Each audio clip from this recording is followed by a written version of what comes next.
Sarah, why are you sad? Sam, I really want to have a new TV.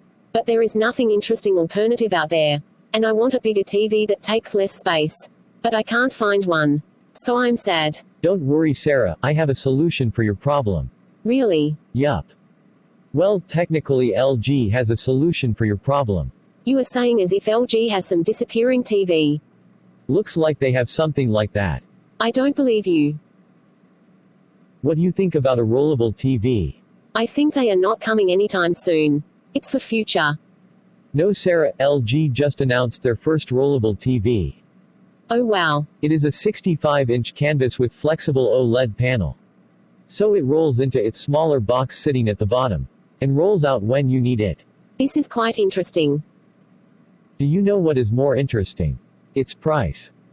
Why? Is it super expensive? Absolutely, it's around $87,000. Though it's not released globally. Currently they are selling only in Korea.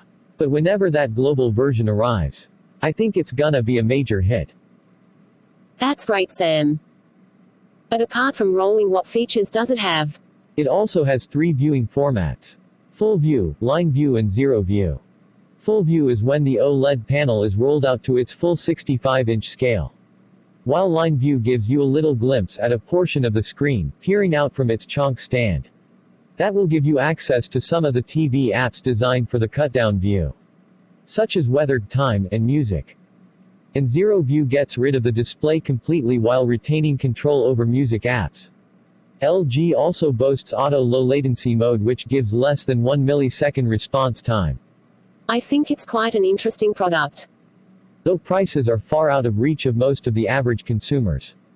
But we can wait till the technology gets mature and affordable with time. And in future we will definitely have more rollable TVs to choose from.